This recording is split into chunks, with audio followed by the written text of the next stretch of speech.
Medical disclaimer. This video is for informational purposes. It does not replace the medical advice of a trained doctor. Seek medical advice before beginning any treatment plan. Good day. I don't know why all of a sudden I'm so bright and airy. But we're here. We're doing great. Start off, let's take a look. And my blood sugar is 18 going up with 10 units of insulin still in me. So hopefully I'll be able to turn around shortly. But who knows? What I'd like to talk about today is I'm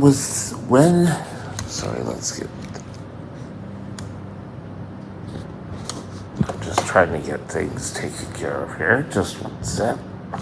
There we go. When was I scared with type 1 diabetes?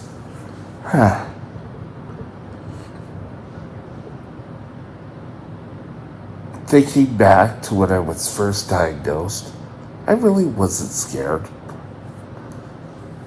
It was kind of like, oh, a new adventure. I get to sleep away from home. I think the biggest one came for me years later, twice, and for two different reasons. One was when I was told I had retinopathy in the eyes and would have to go for a laser treatment. That just freaked me out. I thought for sure I was going to go blind. And, well, the treatment has worked. And I haven't had a new bleed in a while. It helped me later when, after cataract surgery, I had some gel or whatever seep out of a suture. So they burned that away. Didn't hurt. The laser did hurt a bit. And something to speak to your ophthalmologist about beforehand. Do I need to take some Tylenol? First bout, I didn't take any Tylenol, and it was the worst stinging pain. It was like little bees were going in there going boop, boop, boop, boop, boop, boop. And that was terrible. It was the second time I went back to the hospital for the treatment. They offered me 2 Tylenol. And they offered it to me. It was kind of like, here the doctor says take this before the exam. So I took it.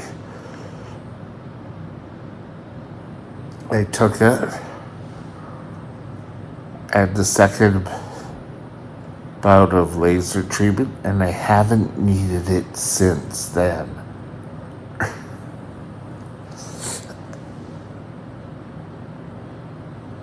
And they've been stable, they've been holding on.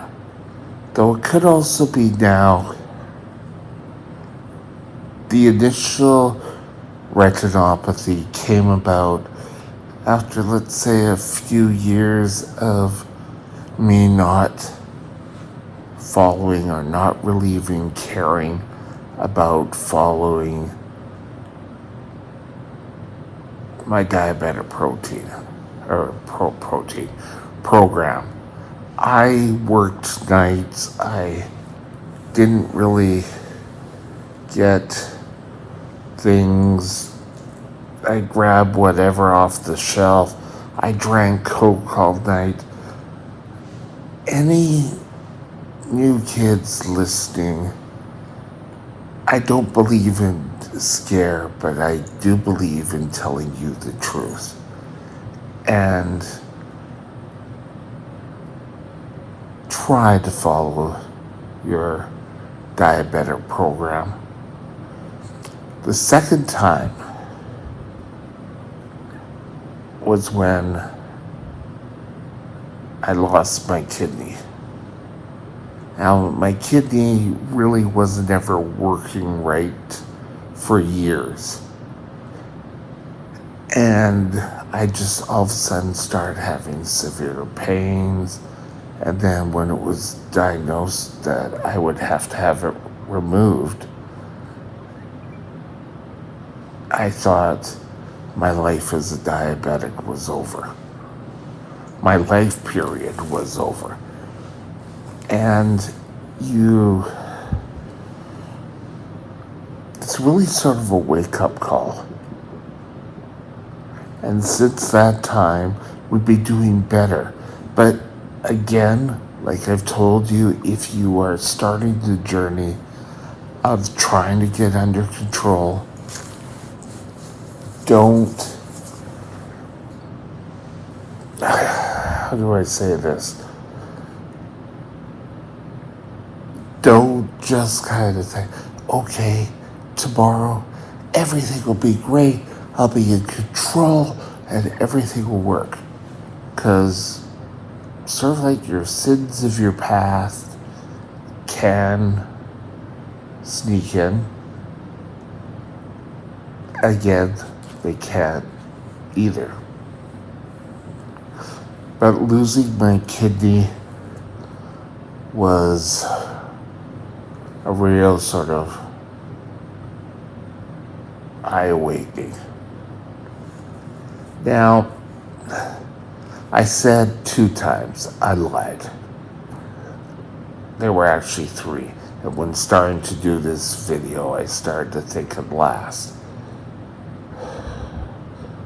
The fall of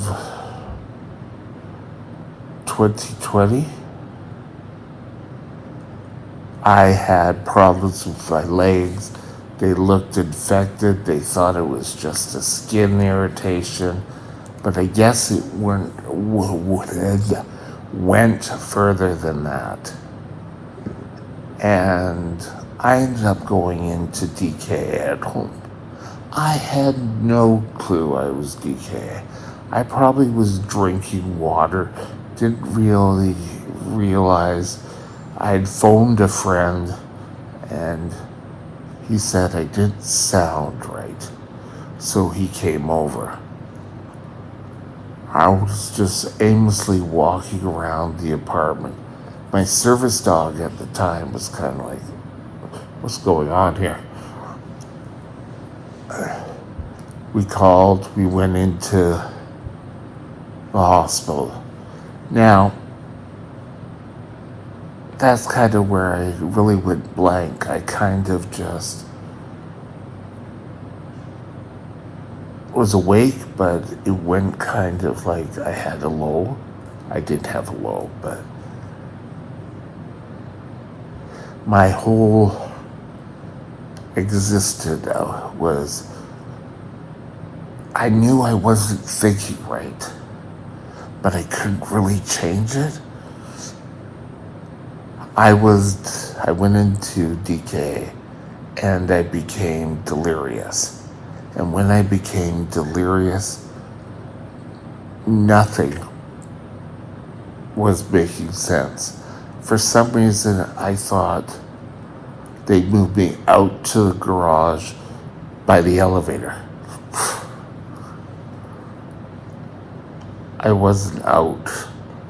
I was in my room, and the same friend came to visit, and he was in my room. I said, "Why are you in the garage?" It was a weird existence. Don't let your body get into DK. Do whatever you can. If if for some reason you find yourself in DK, contact a doctor as soon as possible. For me, I guess I'd been in it for a couple of days and was just crazy. It's weird because at home, I can remember my friend coming. I can remember him making me lie in bed.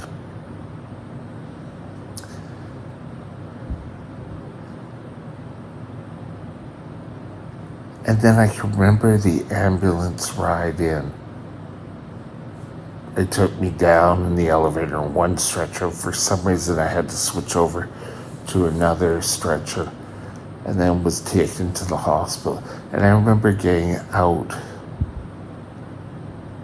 into the parking lot. And it seems like I was very low to the ground.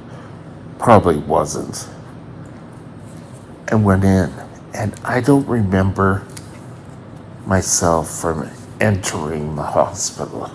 Sorry, everything's tangled today. Just get that out of the way. But once in the hospital, I woke up in a treatment room. And I say wake up. I guess I think I was going into delirium at the time. I can remember waking up and yelling and screaming. And that was the first night. And then I calmed right down. Sort of like I knew what was going on. But I went into DK 2 or 3 times after that in the hospital. And it was weird. I thought I was getting a colonoscopy in a nurse's basement.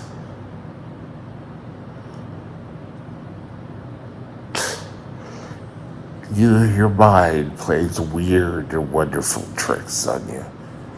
But these were just the points that I was scared for what the hell was going to happen. I was lucky enough that things were able to be turned around and I was able to get the treatment I needed and move on. But get yourself treatment as quickly as possible. You don't want to go through that. It is the weirdest thing. And with that, I hope you have a great day. Talk to you later. Bye now.